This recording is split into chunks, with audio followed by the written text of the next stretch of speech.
This is Dr. Libertine Sanchez from the Institute of Biology and National Institute of Molecular Biology and Biotechnology, College of Science, University of the Philippines, Diliman. I'm here as one of the speakers for the Biata 2021, and I'm going to discuss about the screening and validation of metal response genes in Cyanobacteria annotated through metagenomic data mining. For my introduction, I will be discussing first a few slides from Cyanobacteria from mining sites, metagenomics and mining of metal response genes, and the screening and validation of metal response genes. First, the focus of my study are the cyanobacteria. These are actually the blue-green alga because of their phycocyanin and chlorophyll pigments giving them their blue-green color. They are the only known photosynthetic prokaryotes, and they are ubiquitous in nature, both aquatic and terrestrial habitats.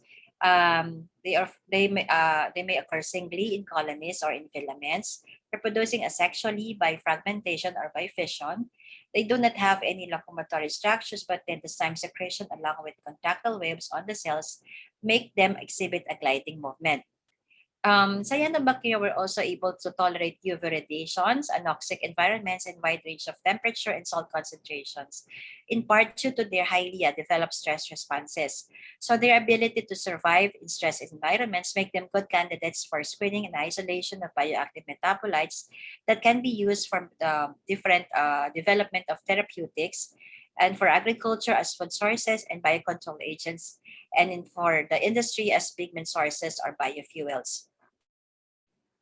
Now, the mine tailings, as we all know, are they have the larger quantities of waste. Now, they actually produce these wastes are produced from copper, gold, cadmium mining activities. So microbes in general in metal contaminated sites have been reported to develop an increased tolerance to heavy metals. And true enough, several studies have been conducted proving that cyanobacteria provide nutrients and can favorably influence adverse soil properties that may provide stable long-term reclamation. So the cyanobacteria in mine tailings, the copper metal is actually crucial for cell metabolism, particularly in this gram-negative cyano, because they do not have, because they have to deal with both the cytoplasmic and periplasmic copper. So excess copper concentration is a potential danger to its high chemical reactivity. However, cyanobacteria have evolved several systems of extracellular and intracellular sequestration, detoxification, and removal of excess metal in their cells. So this mechanism of metal bioremediation develops in two stages. First is the rapid binding of positively charged metals to the negatively charged group of cell walls, and then the subsequent metabolism-dependent intracellular uptake of metals to be sequestered in the cytoplasm. Several studies had already been conducted proving that cyanobacteria as effective bioremediators. So it's like in the study of Gupta et al., they're capable of detoxifying and removing heavy metal contaminants by modifying the metabolic catabolic processes and by producing stress tolerance metabolites inside their cells. And then by Vijaya Kumar, potential application for the removal of heavy metals from wastewater effluents, and from Mota et al. Using the EPS or the extracellular polysaccharides found in the cellular for fast metal removal rate. Now, the second one is the second point of my study is metagenomics. So it actually deals with the complex microbial communities in environmental or human samples, or eDNA, by direct analysis of full shotgun metagenomics. So the sequencing actually involves the entire genomes of all microbes present in a sample, exploring their taxonomic, functional, and evolutionary aspects. So there are several microbial community genomics that can be produced from this metagenomic sequencing, and actually helps in the culture independent for those who are really very hard to purify, cultures that are hard to purify or actionize in the laboratory. The objectives of the study includes the following. So isolation and characterization of representative cyanobacteria found in 3 mining sites, and then the screening for the presence of the genes associated with metal tolerance in the representative cyanobacteria, and then validate the genes through capillary sequencing of the dominant cyanobacteria Pleptolimbia. For the methods, there are actually 4 main parts. First is the cultivation of the cyanobacterial isolates, and then the designing of primer, screening through agarose gel electrophoresis, and then validation through Sanger sequencing. Now, for the cultivation of cyanobacterial isolates, so water samples were actually collected from the sampling points in 3 mining sites, 3 mine tailings from a depth of 90 centimeters were vacuum filtered using the edge membrane. And then this filtered cyanobacteria were transferred to sterile BG11 algal plates and then subcultured, and then incubated at 30 degrees, illuminated at 3,000 lux for 2 weeks. So continuous observance of growth until finally pure or actinic culture will then be transferred in flask containing fresh BG11 media.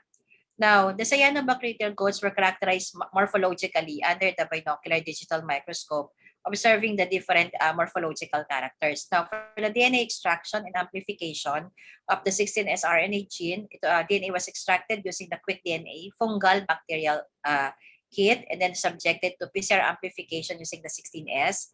And then amplicons were then visualized in agarose gel, searching for the bright bands of 700 BP in length. And then these bands were then excised and purified using gene jet extraction kit, and then were sent to the DNA sequencing core facility of the Philippine Genome Center for capillary sequencing.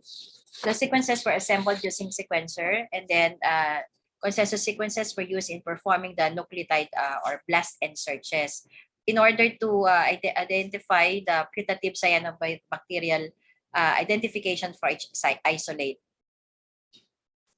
Now, for the bioinformatics processing of the metagenomic sequences, I actually accessed the metagenomic sequences assembled using spades that were previously deposited at NCBI GenBank. So these are the assembled metagenomic sequences with the corresponding accession numbers. Now, for the primer design and annotation of genes, first, I would like to give a brief background on the metagenomics, on how metagenomic data has been used in the process for the primer design. So the contigs were actually classified to be of cyanobacterial origin, were collected from originally from Clark classifier, which were then annotated using the pipeline of PROCA. Then eMapper based on eggnog orthology data was used for functional annotation, along with sequence searches using Diamond. And then these protein coding sequences were then subjected to gene ontology analysis to determine all the features that are functionally associated with metal response. So the top 5 heavy metals with the most number of cellular and stress response genes include copper, zinc, silver, aluminum, cadmium, as well as the Cyanococcus metallothionein genes. So these are the examples of the annotated metal response genes. Then a total of 5 FASTA sequences of the common metal response genes across all sampling points were chosen and aligned, multiple alignments using Muffet, and then the emboss was used to get the consensus sequence. Finally, the last tool used for the primer design was the NCBI Primer Blast. Actually, I had 14, a total of 14 of those heavy metal and metallothionein genes. So these were the PCR primers designed for those 14 metal response genes. Now, screening through age and validation through capillary sequencing. Now, for representative unialkyl isolates previously identified using the 16S rRNA region of the cyanobacteria were subjected for DNA extraction and amplification using the designed primers. Okay, and then those 14 primers, and then the extracted DNA were subjected to amplification using the different PCR conditions, being optimized and getting the correct band size. And then those applicants were run into gel, and again, the bright bands for the expected lengths were excised and purified. And then also for those of the those belonging to Leptolingia strain were excised and purified using the gene jet gel extraction kit, and were sent to DNA barcoding to the DNA sequencing core facility of Philippine Genome Center for Sanger sequencing. So the sequences were also assembled using the sequencer, and then the consensus sequences were used in performing BLAST-X search this time in the NCBI site for identification of the metal response protein. Okay. Now, for the results, these are actually the morphological features of the cyanobacterial isolates. So there are 3 non-motile unbranched non-resistance filaments that were composed of a single or slightly attenuated trichome. Usually they were straight bent or wavy with conical or round apical cells. So these are the leptolingia, the nodosolinea, and the formilium. But I also have one rod-like cells with rounded end cells and unicellular representative being the Cyanobacteria. Okay. Now the 46 cyanobacterial isolates I have mentioned a while ago that had been identified morphologically and had been identified morphologically and amplified using the cyanobacterial 16S RNA gene. So the 4 of them were tested for the metal response genes using the previously designed primers. So those primers actually are made up of these metal response genes. So CoPRES, which means copper resistance protein A, the CSOR, copper sensing transcriptional repressor, Cat-A, divalent cation tolerance for efflux systems, Cas-A and Cas-B. For regulatory transcriptional protein is Cas-R, and then for activator is COP-R. And then for the transporting P-type ATPases, zinc, cadmium, or lead. And then the ATM1 type heavy metal for calcium. And then the 3 SMTA, SMTB, SMTB, trans HTH. All of these are for transcription repressors for metallothionein. Now, for the first set of genes tested were the copper metal response genes COP-R, CSOR, SMTB, and SMTB HTH. Now, for this COP-R transcriptional activator protein, okay, this are actually formerly known as HIC or HIK31, which is an essential periplasmic protein that could directly bind to copper when they are observed also to form the COP-RS two-component system in the cyanobacteria model, Cyanocystis. So all the isolates were able to amplify the expected amplicon length of 130 BP. So this is Lectorlium, nodosolinea, Cyanococcus, and then formilium. So these are the bands amplified at 130 BP. Now the same thing for the copper sensing transcriptional repressor or the CSOR. Okay, they are used to detect cytoplasmic levels of copper in gram-positive bacteria that belongs to a new family of transcriptional repressors. Okay, they also repress their target genes under copper-limiting conditions as observed in E. coli and Mycobacterium tuberculosis. So the amplicon length expected is actually 166 BP. Now for the cation efflux systems, Cus-A and Cus-B, these are two heavy metal efflux resistance nodulation and division efflux systems, as mentioned, no? Conferring multi-drug resistance of transport molecules in the Cyanobacterium anabaena. So, Cus-A is part of this one. Cus-A is part of the efflux system mediating resistance to silver and copper, whereas Cus-B is the periplastic protein linking the inner membrane efflux pump and the outer membrane, along with outer membrane efflux channel Cus-C. And then Cus-R, transcriptional regulatory protein, is a member of the two-component regulatory system observed in gram-negative bacteria involved in turn in sensing periplasmic copper concentrations. So these are the different amplicons to the respective lengths, 257, 314, and 394 pp.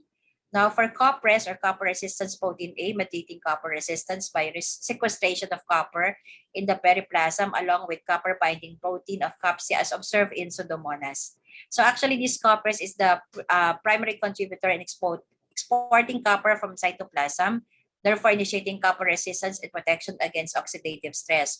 Although it has been reported in the different gram-negative bacteria, it has been observed as well in this time for this study, reporting the presence of the annotated copper metal proteins in cyanobacteria isolated from copper mine tailings, particularly in this study of filamentous leptolingia.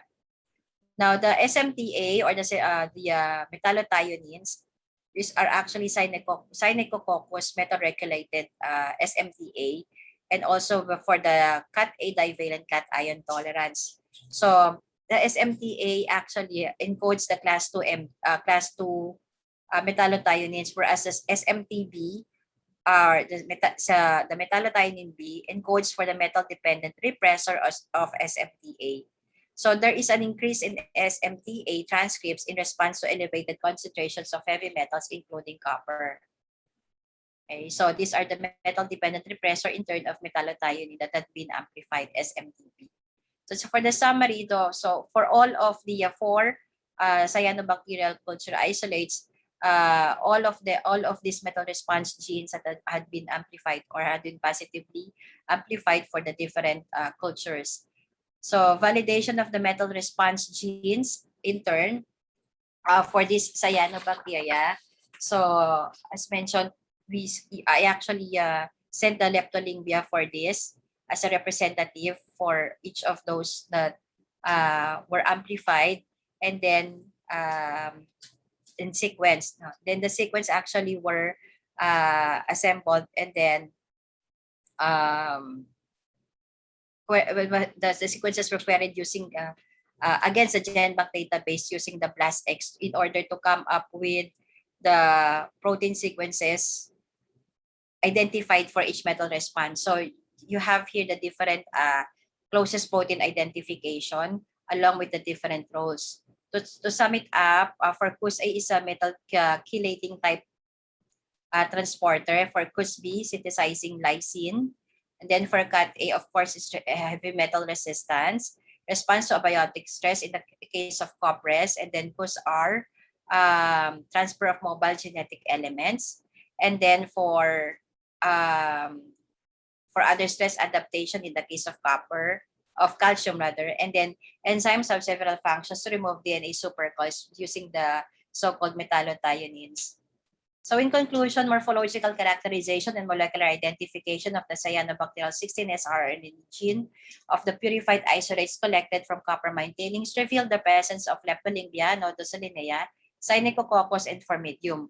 All four cyanobacterial isolates screened for the presence of metal response genes were positively amplified by positively amplified expected length that produce high percentage identity for protein families involved in resistance tolerance and influx of heavy metals.